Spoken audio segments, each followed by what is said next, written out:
remarkable turn of events. It has actually stopped snowing in Michigan. I know it's shocking to us too. Trust me.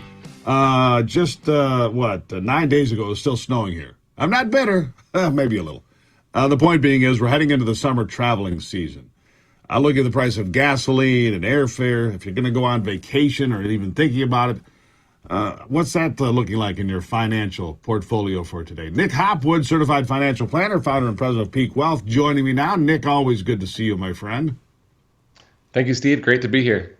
One way people can kind of measure, am I having a good year, an average year, not a good year? Where they get to go, spend a few days to decompress, to relax, to vacation. You're telling me in the break here, you've been looking at vacations and how it's stacking up financially for people this year. Do you think that's an indication of the health or lack of health for the economy sometimes? Perhaps. I mean, this summer, for the 4th of July, we're always going up to Lake Charlevoix. It's an annual family tradition. That'll be pretty cheap, right? It's a 4-hour drive. But what about after Christmas? We were pricing out vacations to the Caribbean, looking at $40,000 for a family of 5 for an all-inclusive place. Well, that's steep. I mean, that's an annual salary for some people, right? Yeah, obviously we're not going to take that trip, but hey, it is all-inclusive, and you do get unlimited El Presidente beer. Wow, there is that. I guess they switched brands. Why would that be? Weird. Okay, so the average person today, looking still at inflation. We're going to see our new inflation numbers here shortly, but all the indications are it's pretty well stuck. It might move a little bit, but everybody knows everything's more expensive. Everybody knows that their paycheck isn't going as far as it did a year or two ago. Everybody knows that. Everybody's kind of trying to stay in it. So you've got that on one side of the equation. On the other side, the stock market seems reasonably strong. It doesn't seem to be, stumbling too badly, but I wonder about what happens next. What are you seeing? What are you thinking? Well, the inflation report today should be anchored at around 5%. So we've had improvements each month since last June. So this would be the first time when it stalls or ticks back up, perhaps. So that's on our mind. But looking forward with the stock market, certainly we have the debt ceiling looming and these regional banks. I don't know if we've heard the last headline from these regional banks, and that's coming right from Warren Buffett as well. Yeah, so, all right. So as we look at all of this, it makes me wonder. People want to, in COVID, a lot of people stepped away from their jobs, at least retired partially, right? Semi-retirement. And so it comes up a lot. A lot of people work till they're 65, they hit the wall, but they look at numbers like this and they go, gosh, I don't know if I'm comfortable. Do I step away now? Is my savings going to make it? Is my retirement going to be enough? These are concerning things, aren't they? They are. And, traditionally people work till 65 and it's a hard stop, right? They've hit the wall. But the hottest trend in retirement planning, and we see this in our practice every day, is the concept of semi-retirement. So maybe instead of going full-time until 65, you start working semi-retirement part-time, say at age 60, and you're making half income, but you have a lot less stress as well. It allows you to be able to work longer. And we're not talking about the Walmart greeter here. We're talking about using your professional consulting skills for a high hourly rate, and you're staying busy, right? You're connected with others, you have meaningful purpose. At the very least, it's a reason to get out of bed in the morning. And we know that when we retire, we simply can't retire to the couch because we won't live. But, well, what do you mean by that? What do you mean you won't live?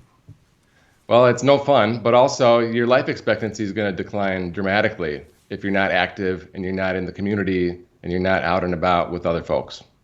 Yeah, I know people that are, if you will, semi-retired, still doing something where they're earning an income well past 70, by the way, well past 70, 75, 80, depends on, the person. I was talking to a guy yesterday, he's 84 years old. You wouldn't know it to see him. He's still working his deal every day, making money every day at 84 and happy to do it. Yes, he's plugged in, he's enjoying it. He enjoys what he does, owns his own business, right? So there's a lot of things you can do for a long time, right? We do see that a lot with small business owners, right? They have more control over their time and whether or not they want to sell to the next generation or to a new buyer, or just milk it. So we see that a lot with small business owners. And look, with the prices of everything, I think this trend will simply continue with more and more people having a semi-retirement if they want to pay for that vacation to the Caribbean. Well, yeah, they might have to do more than being a Walmart greeter to pull that off. But one of the words that I like a lot, and I think you like this word too, is the word consultant. If you've been a professional, pick your profession, whatever it is. If you've been a professional in some industry for some number of years, you can come in as a consultant. Less hours, less stress, better pay, actually. You come in, you get, some extra income. But here's the question I have for you that is concerning. If you start taking Social Security in whatever year you start taking it, we've talked about this, you and I, whether we take it the first year it's available or you wait. But if you're making money, you probably should wait because there's a cutoff, isn't there? Is there a cutoff as to how much money you can make without being penalized in your Social Security income? Yeah, 100%. I totally agree. If you are still working in some capacity and making a decent rate, you probably should consider delaying Social Security until you're done working, whether that's 67, which is when you can make unlimited, or whether it's age 70 when you get the max benefit. Yeah, so you have to weigh that, I guess, against what you're doing, because I think the cutoff is somewhere currently around $19,000, if I'm not mistaken. So if you earn over that, you're going to get knocked back. Now, if you're able to work a few hours a week, keeps your mind good and sharp, you stay connected to the community, you're seeing people, hey, good morning, how you doing? I mean, it keeps you, and I agree with you completely, Nick, keeps you alive out there in the community, keeps you connected, keeps you going, keeps you relevant, might be a good word. What do you think? Yeah, I agree. I agree 100%. And let's also think about the portfolio, right? If you're working for longer with even less income, it allows you to have a smaller withdrawal from the portfolio in the early years, therefore giving you a larger chance to not run out in the end in the later years.